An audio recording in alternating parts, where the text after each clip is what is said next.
So what we're going to talk about tonight is this. It's called a SAT box. It's Satellite Automatic. I don't know, what does it stand for? Satellite. We'll go to the website and check it later. But yeah, this is the SAT box. Now I bought one of these, and it broke, so I had to send it back. And they fixed it and they sent it back to me, and they added GPS to it, which was very nice of them. They said it had Bluetooth in it, but the Bluetooth isn't ready to be used yet. Just remember that.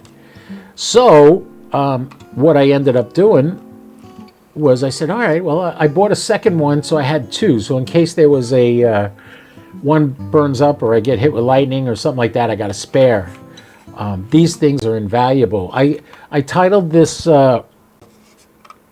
when they said they had Bluetooth, I was like, yeah, well, that's great. And I bought a second one that has GPS. They started out at about 189 bucks, the ones without GPS. Then they added GPS and it went up in price. And now they're adding Bluetooth, and I don't know what the final price will be, but right now, everybody is selling them now. You can get it at Gigaparts, you can get a ham radio outlet, you can get it directly from them. I bought directly from the guys on Long Island, CSN Technologies, and I've been using it, God, I started using it with my egg beater antennas, which are still for sale, by the way. Go look at QRZ for that. Everything about this box that you want to know, where to hook up the wires, what these little screws down here are for. Ooh, what are they? Yeah, don't worry about them yet. Anyway, this is what we're going to be talking about tonight.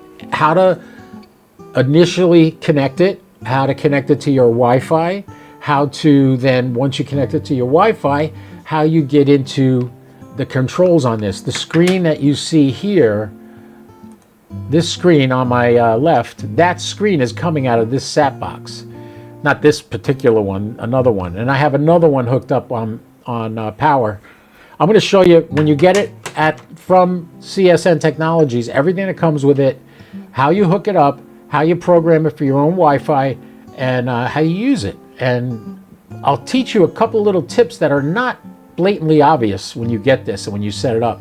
Tips about, you know, right here on the top right, I got the passes. Well, if you first turn it on, you're going to get this screen. It's going to be showing you on the horizon how high the particular satellite's going to go over you, and then it moves and shows you, if you were looking this way at the bird, where it came up and where it sets, you're going to get an idea how high it's going to go and where it's going to be. That's great. And the other way you can look at next passes, you click over here. This is the screen that comes up that I put on Facebook every morning, all the passes that are over me.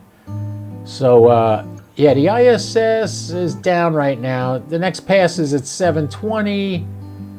The next pass after that's not until 151. So there, to have to open this page up every time you want to see what's the next bird would be really tough. So all you got to do is go up to the top right here, click on the word ground, bam, there's the whole list of all the satellites in the order they're going to pass. We'll get more into that in a little while. This is going to be a pretty high pass. You can see how high over my head it's going to be, almost 90 degrees. So the bird is right at the horizon, right there. You can see it. See that little diamond? That's the satellite. The green spot is where it's going to hit the horizon, and then this box over here is where my antenna is pointing right now. And then you might say, hey, the antenna's not pointing at it. Exactly. There's a reason for that. It leads or trails the satellite just by a hair. Why? Yagi antennas have a null right off the tip. So pointing straight at it like this, we'll do it like this. If I'm pointing straight at you, all you see is this. So if the antenna is pointing straight at the satellite, all it's going to see is this element right here. But if it's slightly cocked, now the frequencies are going to travel along all the elements on the Yagi. It'll hit them all. That's why they slightly lead or they slightly trail the actual. The SAT box has the ability to flip the antenna completely 360 degrees. Why? Because it makes it able to track across the sky without having to go up to here and then stop, turn around, come back around this way and go the rest of the way. So what it does is, instead of doing that, it comes to here, it'll flip over completely and do this. And it works just fine. All right, where are we here? What time we got? We got 6 o'clock, right on the button. All right, so you guys are gonna get a little sample of using the SAT box before we actually get into teaching you about the SAT box. Let's turn the volume up on the radio and cross your fingers. Let's see if we can get some contacts here. Kilo Oscar 4, Papa Delta India, Echo Lima 99. Nothing yet. Nothing yet. Nothing yet. Don't hear anything yet. I've never worked this satellite. I think I saw it under the list. If you click View All and we look at AO109, here it is right. Oh, of course, this one. It was on this morning. That's why I selected it. It's not on right now. Okay.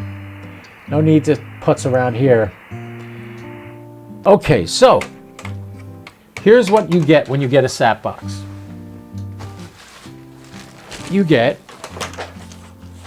stuck on the rug. I need one of those glass things to roll my chair on. All right, so this is the SAT box. All right, we showed you that before. Now, what do you get with the SAT box? All right, I'll show you. You get, oh, this is the other thing. The original SAT box had a micro USB. This is a micro USB cable. You get that with it. You get a control cable, which is tip ring sleeve. This goes between your radio and the SAT box. You also get, this is a rotor cable. This has the pins that go into the Yaesu rotor, and the other one goes into the radio. I mean, into the SAT box. If you look at the top here, you can see the pins where that plugs in. Now you're looking at my cell phone there on the left. I'm going to change the radio camera over to the SAT box so I can show you what this looks like. Let's turn that on.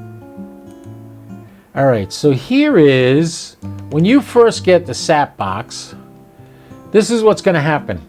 It's going to come up like this, but it becomes an access point. What do I mean by access point? It puts out its own Wi-Fi signal. So you go over to your phone, you pick your settings, and then you pick your Wi-Fi, and notice we have this thing, CSN Sat 950 blah, blah, blah, blah, blah. That's the Wi-Fi you want to pick. All right, you pick that. Now, if you notice on the front of the SAT box, okay, so anyway, we hooked up to the Wi-Fi. Now, when you look at the SAT box, you notice it has an IP address. What's the IP address? 192.168.4.1. So you go to your phone, and you open a browser. I use Brave, all right? And we can go in here.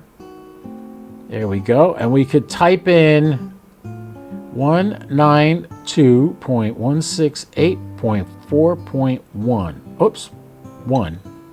That's right. Hit go, and watch what happens. Oh my God, what does that look like? That looks like the SAT box, doesn't it?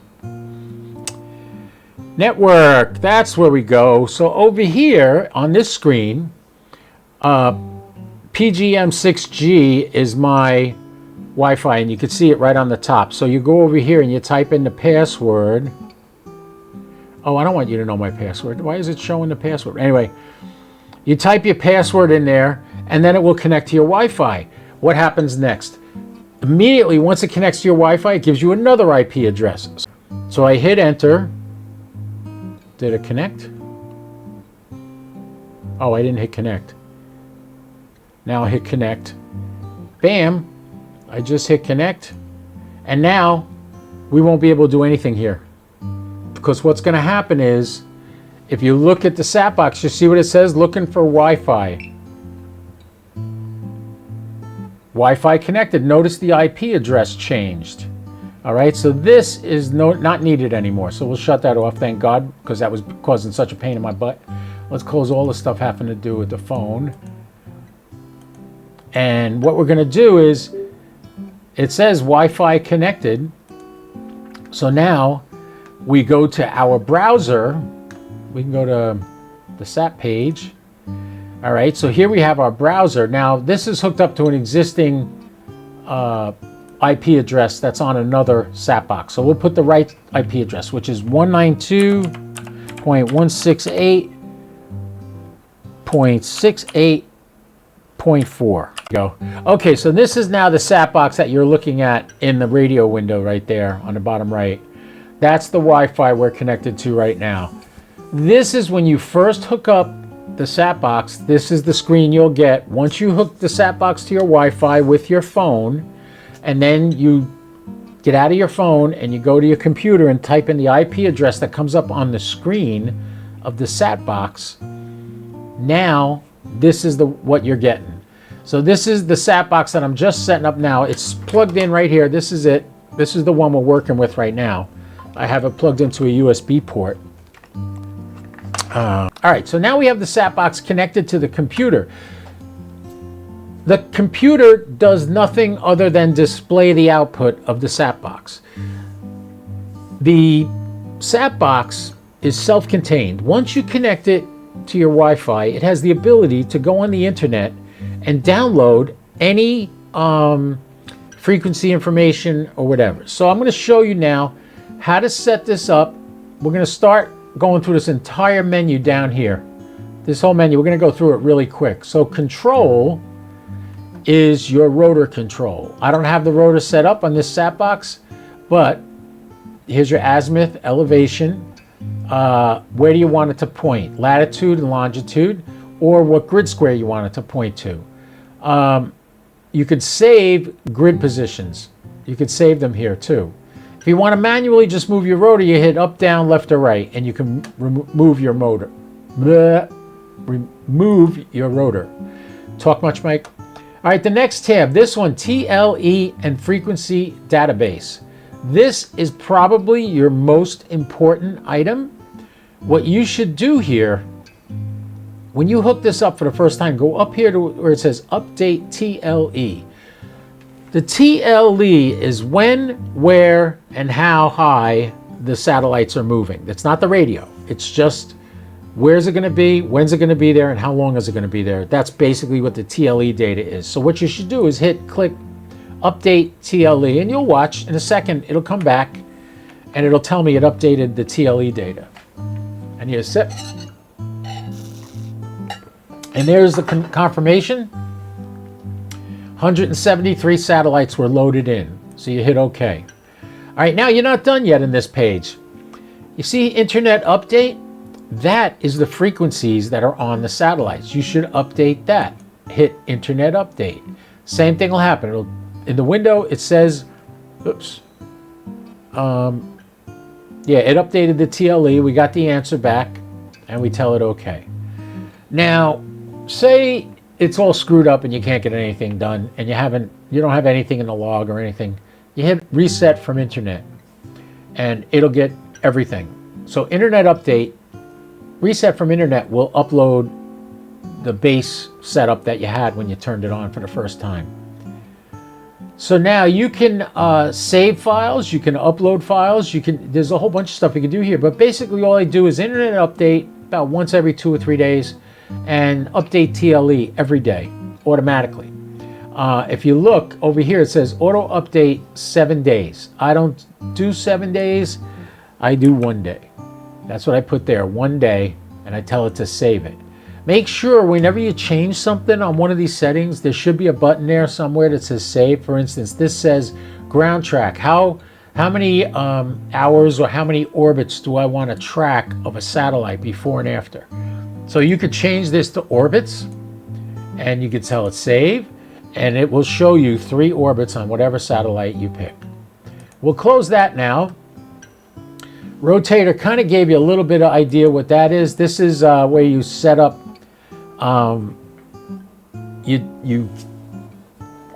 what's the word I'm looking for? Calibrate. You calibrate your rotor on this screen. It can do it automatically, and it can do it manually. If you do it manually, it's a little bit more involved, but it can be done.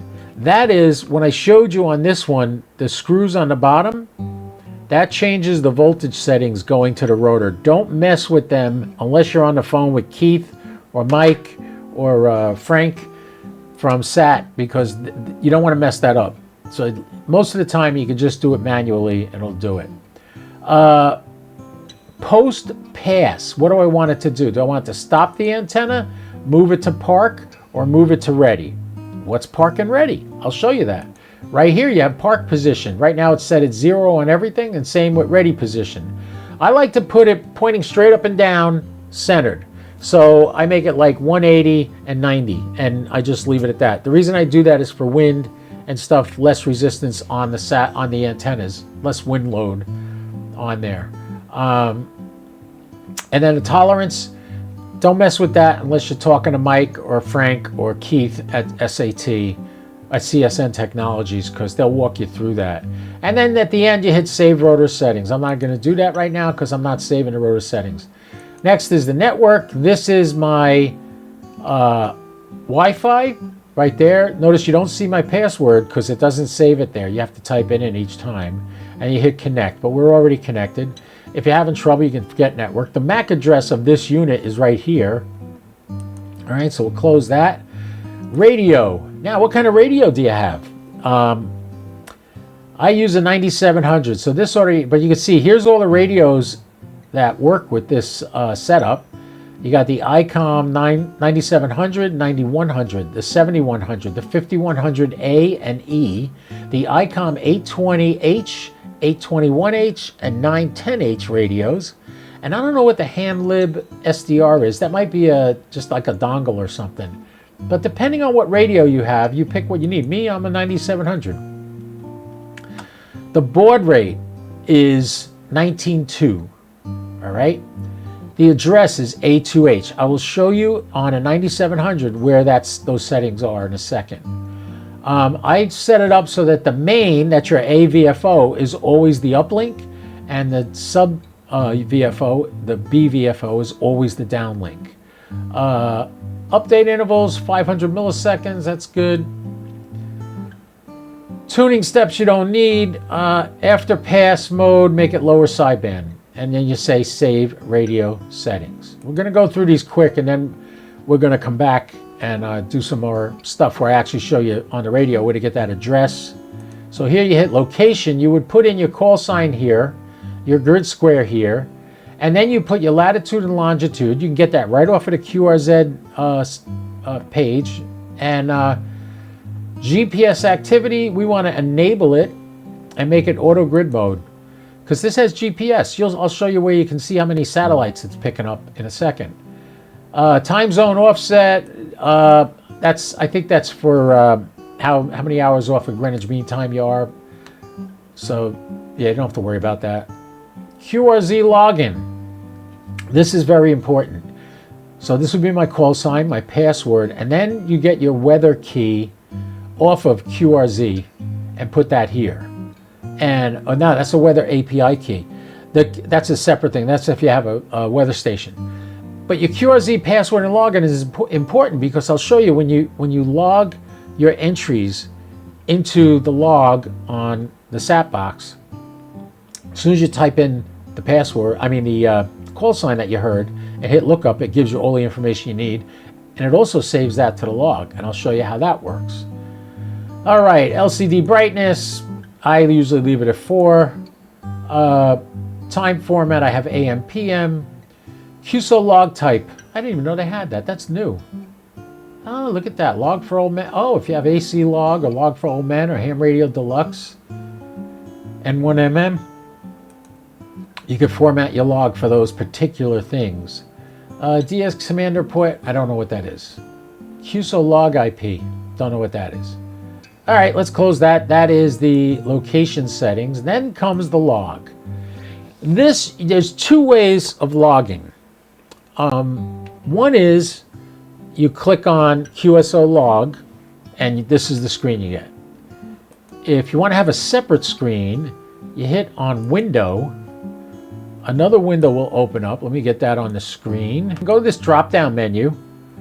I'll wait till it shows up on it's not showing up on your screen. Well, anyway, if you hit the drop-down, you got info, map, azimuth, ground, next passes, QSO log, QSO entry. So let's see, this is what info looks like. Tells you all about what the satellite is and where it is. We don't have a satellite picked, so let's say we'll just type in ISS and have it do a search for ISS. So now, you go over here, it's searching for the ISS. All right, it just came up. And look at that, it just populated this window. It tells you all the information. The next acquisition of signal, that's what AOS is. is at 9:21 p.m. and this pass, the maximum elevation is going to be at 17.6 degrees above sea level. I mean, above the horizon. Oh, long day. So you can see that now.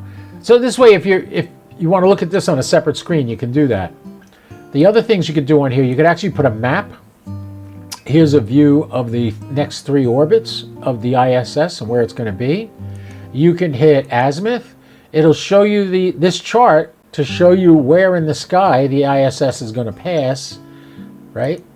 Then you can hit ground. This is that other screen I told you about where you see how high compared to the horizon looking at it, how high it's going to be.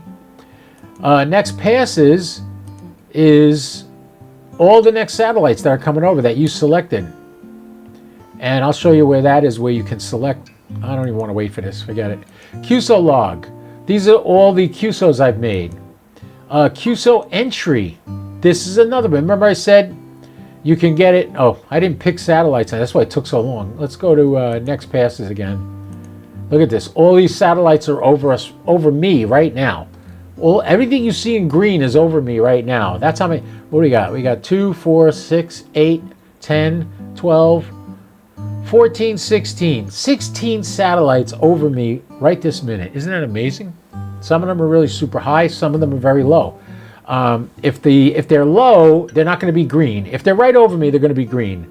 But if they're not green, if they're light orange like this, that's a very low pass. That's only 6.8 degrees.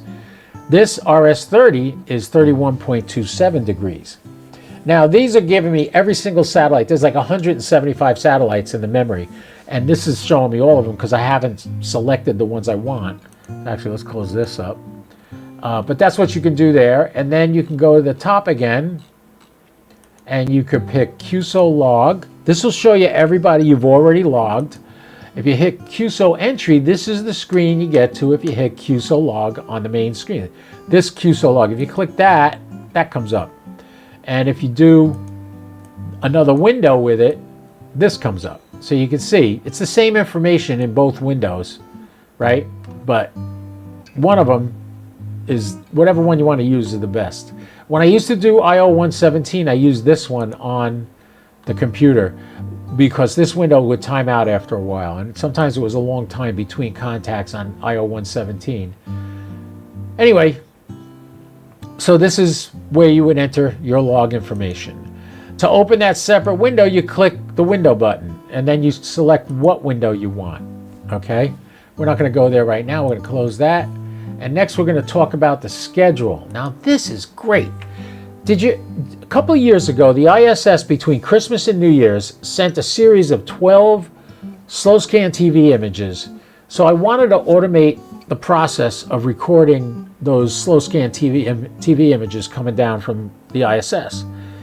Well, in here, you can choose a satellite and tell it, put that on your schedule, and then you can tell it, well, let's just take the ISS. You do the drop-down menu. Why can't you see the drop-down menu?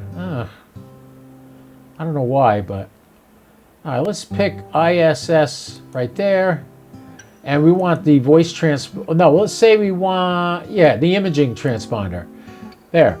And we tell it to add the SAT. That's the first satellite in my schedule. I can add a ton of satellites to this. And then what happens is, after I close this, you go over here and you see the word schedule right here. You click schedule. It's just going to do those satellites. Now, when I was doing the slow scan TV, I didn't want to do any other satellites but the ISS. So I would select the ISS up here, and then I would say continuous. Now it's every time the ISS comes over, it's going to record whatever it hears. The way you record it is in the radio. Whole nother thing. You want to learn how to record on your ICOM 9700, type in YouTube, recording 9700, ICOM 9700, and you'll get a video teaching you how to do that. It's very simple, but yeah, you want to learn how to do it, that's what you got to do. So, that basically takes care of, and then about will tell you your version number, your serial number. If you click on this link here for the instruction manual, There is a ton of information in there. I highly suggest you do it. Ground. I showed you that before. You want to know all the satellites that are passing over you.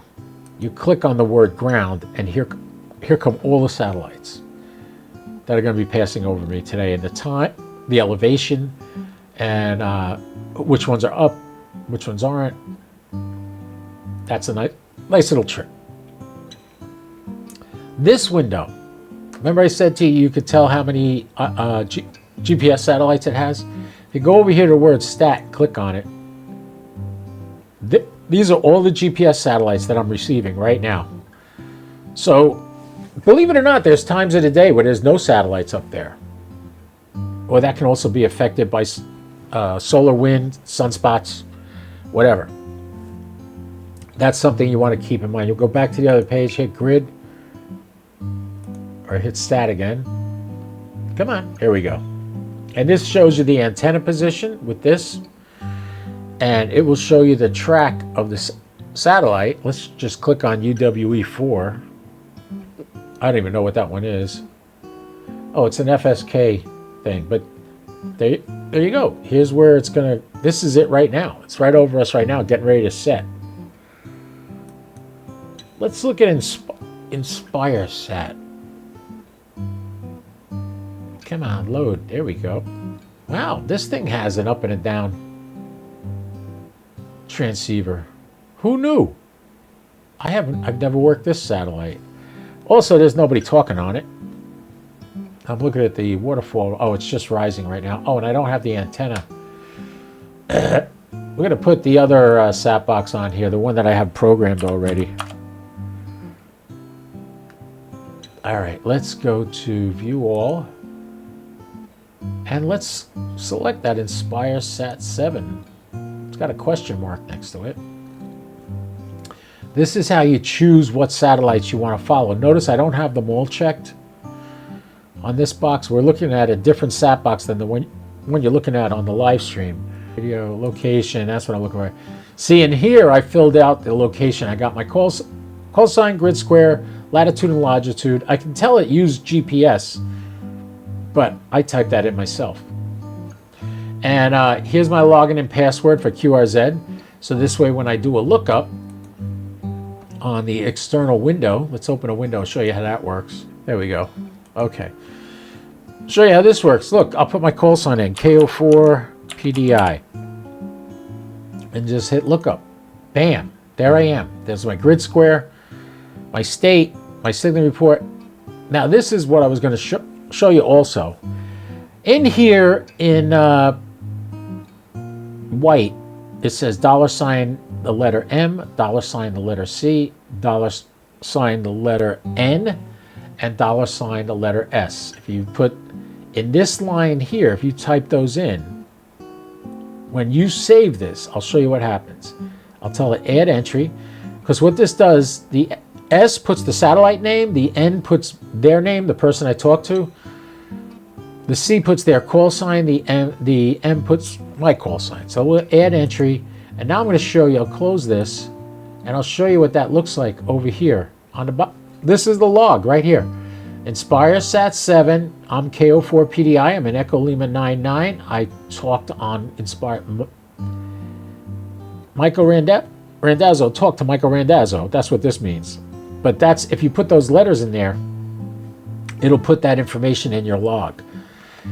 So how do you get your log onto QRZ or Logbook of the World? The way you do that, you download an ADIF file for SatBox. Now, why do you do it? Why can't you just leave all your satellite contacts in a log on your SAT box?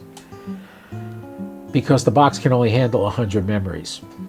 After 100 memories, it starts wiping them out. So what you do is, at the end of the day, after you've made a bunch of satellite contacts on different satellites, notice it gives you the date, time, the satellite, the person who you called, their grid square, and then over here in the comments, it puts your call sign and their information also. The Tavel satellites. When I originally got the box, the Tavel satellites were not included in the list of satellites. but you can add them. Yes, you can. You see up here the word add? You click add, and this is a I could type in Tavel 1, right?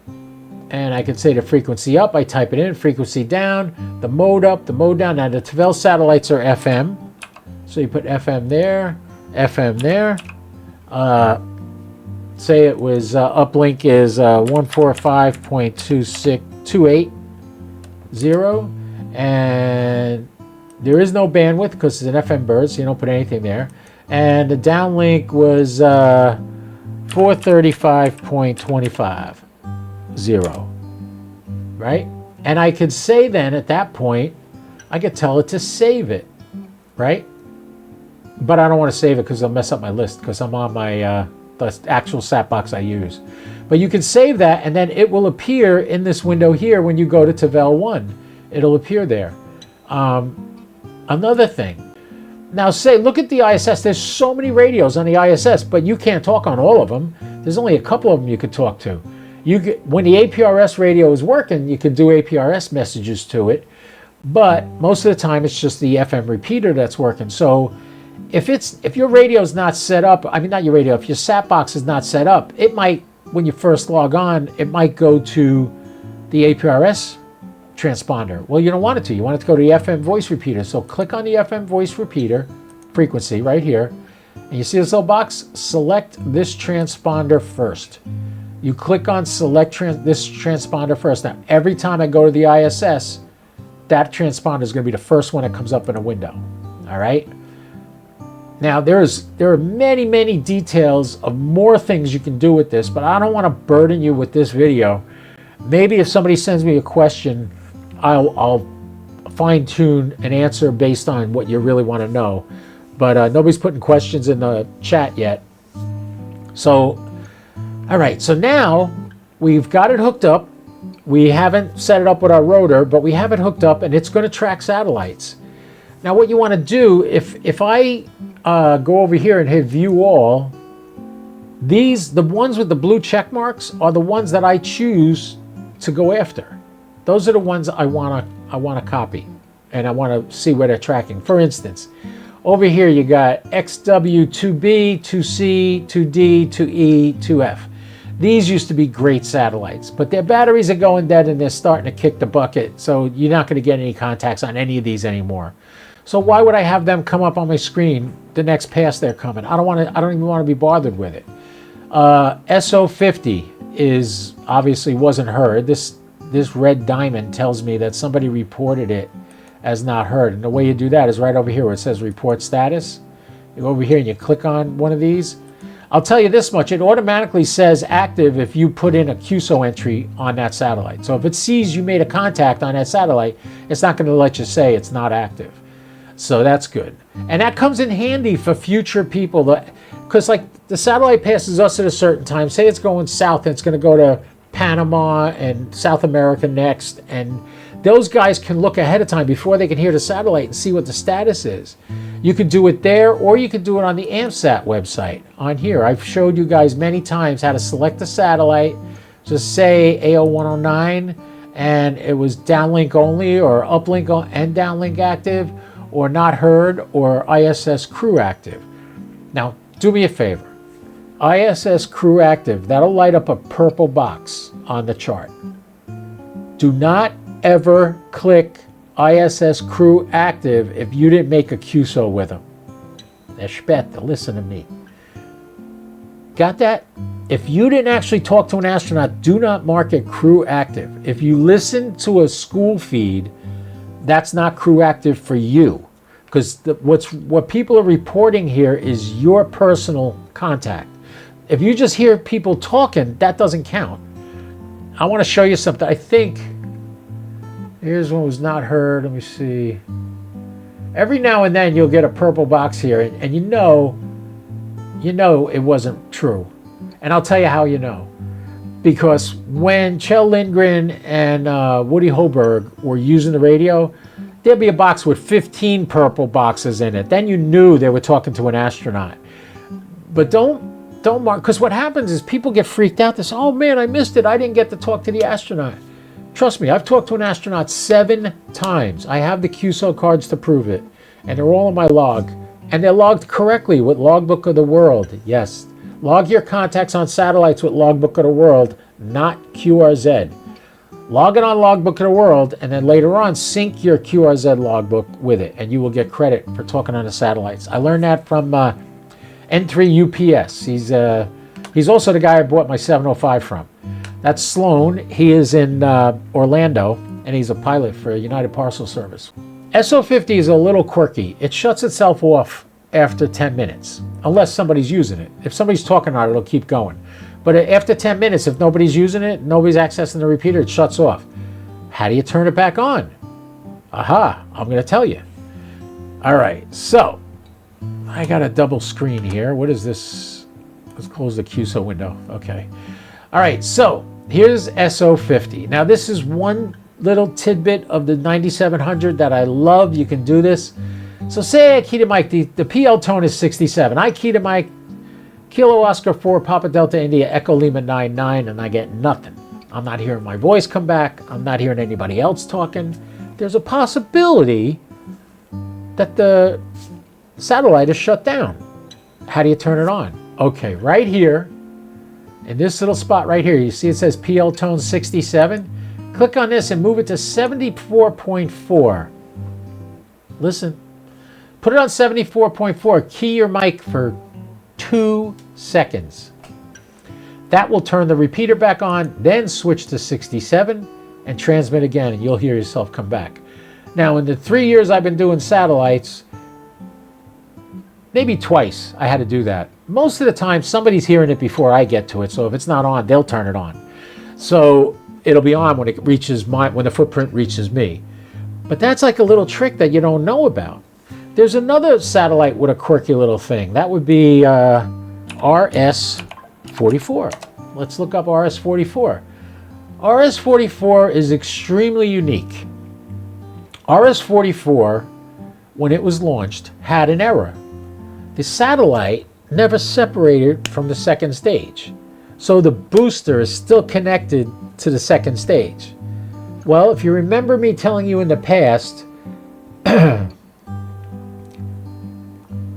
RS-44 and all the other satellites, they're not flying straight level like an airplane. The ISS does, but mostly the other satellites are tumbling. They go through space at a certain rate, they roll. It's part for their orientation and part because they don't need to fly straight and level. But what happens? When they're not flying straight and level, you got this little box with a little antenna sticking out over here. Well, when that booster that it's connected to is between you and that antenna, you ain't going to get anything. And that's what happens with RS-44. So you'll be talking to somebody, you'll have a 5.9, 20 over, you'll hear them clear as a bell, and then all of a sudden they go away. Be patient, wait, count to about 10, and you'll start to hear them come back again. And when they come back, then you finish your QSO. Now, I promised you I would show you how to set up your radio. So let's go to the radio tab here. And you can see on the radio tab, the address and the baud rate that it's going to connect to the radio on. So here's how you do that. Let's go back to the radio camera and you hit menu. Let's get this so you can see it. You hit menu, you hit set. Connections. That's what we want. CIV, that is the most important thing. That is the A2H. So you click on that, and right here it tells you A2H. So when you set up your sat box in that window where it's asking you, what's the address, you type in A2H. Now, if you go back to the radio, notice the CIV baud rate is 19.2. So what do we say about 19.2? We go back to the sat box, and right up here you have this baud rate, 19.2. You have all different baud rates you can pick, but what your radio is set for is 19.2. All right? And that's it. That's all you got to do. And now the radio will be controlled. You'll see when I pick a satellite, like I got SO50 right? Did it ever search SO50? No, I don't think it did. It was, oh, it was still on it. Yeah. Watch the frequencies on the radio. You see that they're flipping back and forth? The reason they're flipping back and forth is they're adjusting for Doppler. Notice the bottom one is counting down and the top one is counting up. You know what they call that? That's reverse Doppler. There's a reason for that. That gives them the ability to have a wider area to talk in. So yeah, that's what you're seeing there. You see it switching, like the receive frequency. Oh, notice I have the preamps on also. I have preamps on my mast that power my antennas. So I'm putting up a new antenna that won't need a preamp. So that'll be cool. You want me to blow your mind? If you're a technician, you can do this. You don't need a general license to do this. You can do this as a technician. We got how to set it up initially. I'm showing you a bunch of techniques and things you can do with the app. I showed you how to set up your radio. Actually, there's nothing really to set up in a radio. Oh, the only thing you got to set up in a radio, you plug in the CIV cable. On the back of the 9700, there's a CIV port, which is not CIV after all. I talked to Ray Novak. It stands for the Roman numeral 5, so it should be CI5 is what it is. Thank you, Ray Novak, for teaching me that. What's really cool is the reason this works so well with so many ICOM radios is ICOM has not changed the format of their data transfer. CSN Technologies has upgraded this thing constantly. When I first got it, it was $175, had no GPS, had no Bluetooth, no nothing. Now, I believe with the GPS, it's $275. I don't know if they're going to raise the price when they put the Bluetooth, when they activate the Bluetooth. I have a prototype with the Bluetooth built in. Another great thing they did, the new ones now don't have a micro USB anymore. They have USB-C on them. And all that's for is powering them. There's no programming through that or nothing. It's just to give it power. So having a USB-C is a great idea. I'm so happy they did that. And what else could I possibly tell you? I don't want to get into setting up the rotor because that's a little flaky and I'm not even sure exactly how to do it. I did it with Frank, Mike, and Keith on the phone with me. We did a Zoom call and they walked me through it and they literally watched, because I could let them see my rotor too, and I could let them see the connections by doing it like this. So they knew exactly what to tell me to set up, and they're so helpful. They're great guys. I highly suggest that if you do buy one of these, you get in touch with them and get to know them. They're wonderful people, and they're up in Long Island, and they did a great job with this SAT box. If you asked me what is the most valuable piece of equipment in my ham shack, right here. That's it. Why is this the most valuable piece of equipment? Why do I own 3 of these? Because if I break one or if one goes down, I have a backup. That's another whole video we could do on if you have to switch out your SAT box, how to save your data and how to reload it onto the new SAT box when you get it. That's another video. We won't do that today. So. All right, boys and girls, this has been great. Had a bunch of you on here today. Thank you for coming. Thank you for following. Thank you for being a fan. And please feel free to share these videos with your friends. I'm going to hook up CSN Technologies with the video after I edit it and tell them if they want to use it, they can use it. And if there's more stuff that I missed or if I said something wrong, they can correct me. I might have said something wrong here and there. I'm not sure. I don't know everything. I'm trying, but I don't know everything. Anyway, 73, everybody. Have a great week. Don't do anything I wouldn't do, at least not without me. And next Wednesday, be back here at 6 p.m. Eastern, 2200 UTC, Eastern Daylight Time. Yeah. Thanks for coming. I love you all. You have a great week. KO4PDI, I'll be clear.